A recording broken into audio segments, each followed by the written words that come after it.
मी श्रीकांत खांदवे, लेट्सअप मराठीमध्ये आपलं स्वागत आहे।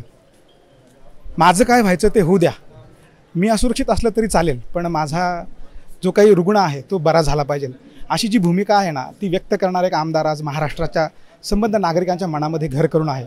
त्यांची साधी राहणीमान, त्यानंतर राज्यातला कुठलाही रुग्ण असो त्याला दाखल करून घेणं असेल, रात्रंदिवस त्यांची सेवा करणं असेल, अशा ज्या गोष्टी असतील या सगळ्या गोष्टी आज संबंध महाराष्ट्रामध्ये याची चर्चा होत आहे। आपण बोलत आहोत आमदार निलेश लंकेबद्दल। पारनेरच्या भाळवणी गावामध्ये त्यांनी 1100 बेडचं सुसज्ज असं कोविड सेंटर उभारलं आहे। आज आपल्यासोबत आहेत निलेश लंके, तर त्यांच्याकडनं त्यांच्या या प्रवासाबद्दल जाणून घेऊयात। सर नमस्कार। नमस्कार। लेट्सअप मराठीमध्ये आपलं स्वागत आहे। माझा पहिला प्रश्न असा आहे की तुम्ही एवढं मोठं कोविड सेंटर उभारलं, याची संकल्पना काय होती, याची तुमची सगळी भावना काय होती याच्या मागची? हे कोविड सेंटर उभारण्यामागं भावना एकच होती की माझा प्रत्येक बांधव या कोरोना आजारावर यशस्वी पद्धतीने मात केली पाहिजे आणि प्रत्येक कुटुंब हे सुरक्षित राहिलं पाहिजे। ज्यावेळेस कोरोनाची ही महामारी आली, महामारी आल्यानंतर जर एखाद्याची पॉझिटिव्ह त्या ठिकाणी रुग्ण आल्यानंतर त्याला जर खाजगी हॉस्पिटलमध्ये जायचं म्हणलं तर लाखो रुपयाची बिलं व्हायची आणि मला गावागावातून फोन यायला लागले की व्हेंटिलेटर उपलब्ध करून द्या, O2 बेड उपलब्ध करून द्या, रेमडेसिवीर इंजेक्शन उपलब्ध करून द्या। आणि ही परिस्थिती कधी येते ज्यावेळेस पेशंटला असं वाटतं की आपण खाजगी हॉस्पिटलमध्ये उपचार घेऊ शकत नाही, मग घरीच मेडिकलमधून गोळ्या आणून उपचार घेण्याचा प्रयत्न केला जातो। घरी राहून आजार कोणाला सांगायचं नाही, लपवण्याचा प्रयत्न केला जातो आणि परिस्थिती भयानक झाल्यानंतर मग आपण हॉस्पिटलच्या दारात जातो। पण त्यावेळेस जर आपण प्राथमिक स्टेजला जर उपचार घेतला तर ते पेशंट व्यवस्थितरित्या बाहेर पडतो। त्यामुळं मी निर्णय घेतला की आपण आपल्या मायबाप जनतेसाठी या ठिकाणी कोविड सेंटर सुरू करणं गरजेचं आहे। कारण मागच्या 2020मध्ये सुद्धा मी आपलं टाकळी ढोकेश्वर या ठिकाणी आदरणीय शरदचंद्र पवार या आरोग्य मंदिर या नावाने आपण कोविड सेंटर सुरू केलं। त्याच धर्तीवर त्या कोरोनात आणि आत्ताच्या कोरोनात जमीन आसमानचा फरक आहे। त्यामुळं मी या ठिकाणी सुद्धा नागेश्वर मंगल कार्यालयात भुजबळ कुटुंबाच्या या वास्तूमध्ये, ही वास्तू एक 5 एकरामध्ये वास्तू आहे, या ठिकाणी आपण 1100 बेडचं कोविड सेंटर परत एकदा सुरू केलेलं आहे। बरोबर आहे। तुम्ही आत्ता म्हटलं की आपण आरोग्य केंद्राचं नाव शरदचंद्र पवार दिलं आहे, तर मला असा प्रश्न आहे की तुम्ही हे नाव का दिलं? आणि दुसरी गोष्ट, शरद पवार साहेबांनी देखील याची दखल घेतलेली आहे आणि त्यांनी तुम्हाला फोन करून तुमची विचारणा देखील केली होती। त्याबद्दल त्यावेळेस तुमच्याशी काय बोलणं झालं होतं, त्याबद्दल काय सांगाल? आपण आरोग्य केंद्राचं नाव आदरणीय शरदचंद्रजी पवार आरोग्य मंदिर नाव दिलं, हा प्रश्न एकदम योग्य विचारला। मी प्रत्येक गोष्ट करीत असताना एकदम विचारपूर्वक गोष्ट करीत असतो। तुम्ही पाहिलं असं, आपल्याला जर काटा टोचला तर आपण आयरे म्हणतो आणि जर भला मोठा नाक समोर आला, एखादा ॲक्सिडेंट झाला, आपण म्हणतो बापरे, बरोबर आहे ना? ज्या वेळेला देशावर महाराष्ट्रावर संकट आलं, किल्लारीचा भूकंप असो, सांगली साताऱ्यातल्या त्या ठिकाणी पावसामुळं नुकसान झालेलं असो, म्हणजे ज्या वेळेस भारतावर किंवा महाराष्ट्रावर संकट आलं त्यावेळेस धावून जाणारे म्हणजे आदरणीय पवारसाहेब। म्हणजे पवारसाहेबांनी प्रत्येक ठिकाणी संकटात धावून जाऊन संकट निवारण करण्याचं काम पवारसाहेबांनी केलं। त्यामुळं या कोविड सेंटरचं नाव सुद्धा आदरणीय शरदचंद्रजी पवार आरोग्य मंदिर हे नाव ठेवलेलं आहे।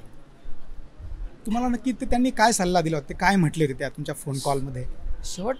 साहेबांनी मला सगळ्यात महत्त्वाचं सांगितलं की तू हे सगळं करतो, पण हे सगळं करीत असताना तू तुझी काळजी घे, तुझ्या कुटुंबाची काळजी घे आणि तुला ह्या कोविड सेंटर चालू करण्यामध्ये काही जर अडचण आली तर माझ्याशी संपर्क साध, पण हे व्यवस्थितरित्या तू करतो ते मला एकदम आनंद वाटतो।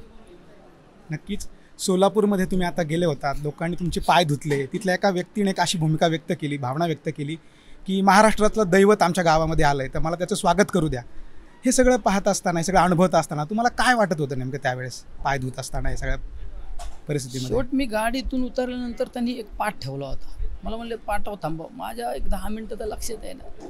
मी त्यांना एवढं विचारलं, अरे तुम्ही माझ्या पाया पाणी टाकता, हे करता, मी काय देव आहे का मंदिराचा?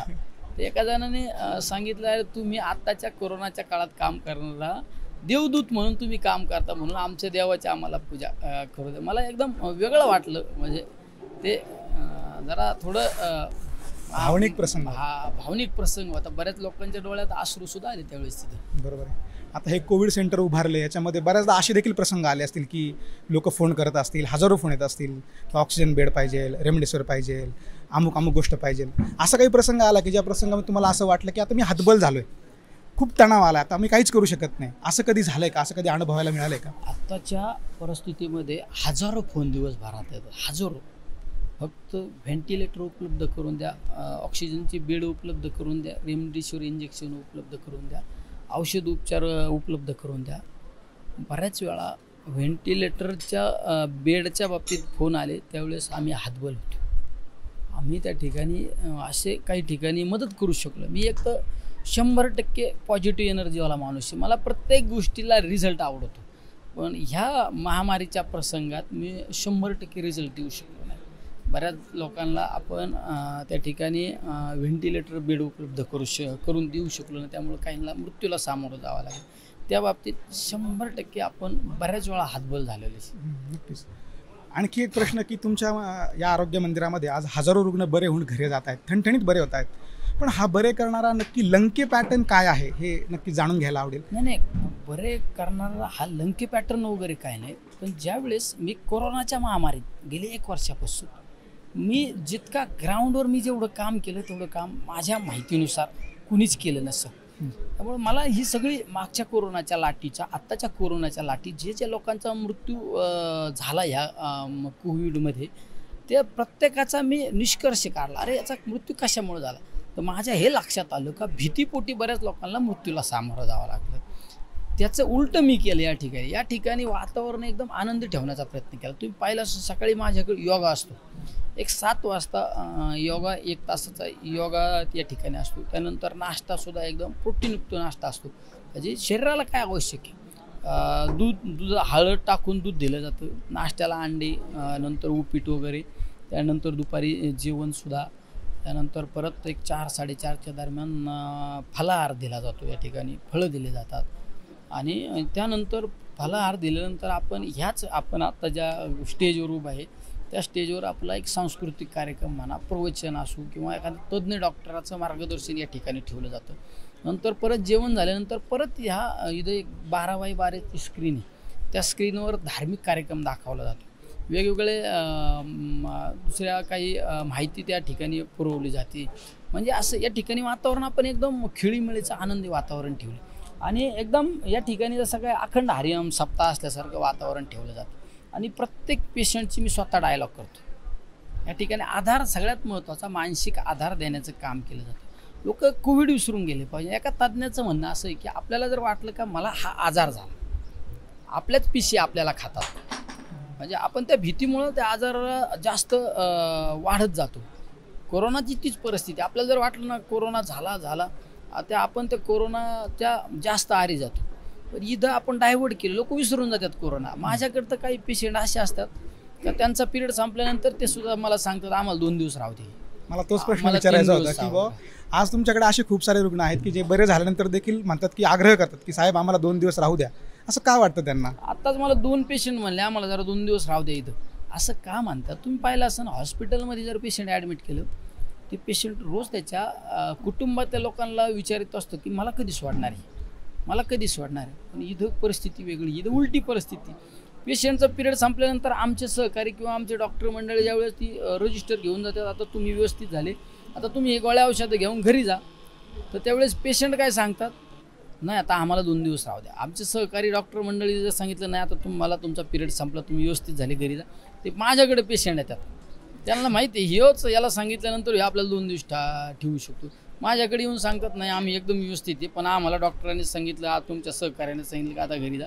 मग मी सांगतो आहे आमच्या लोकांना काही ते 2 दिवस राहू द्या, 3 दिवस राहू. म्हणजे इतकं चांगलं वातावरण आहे, सगळं चांगलं जेवण आहे, एकदम भारी. बरोबर आहे. राज्यामध्ये तुमचं सरकार आहे, आता राज्याला या परिस्थितीतून बाहेर येणं गरजेचं आहे. तर तुम्ही काय सुचू इच्छिताल की असं कोणतं धोरण आखलं पाहिजे की ज्या माध्यमातून राज्य यातून बाहेर पडेल?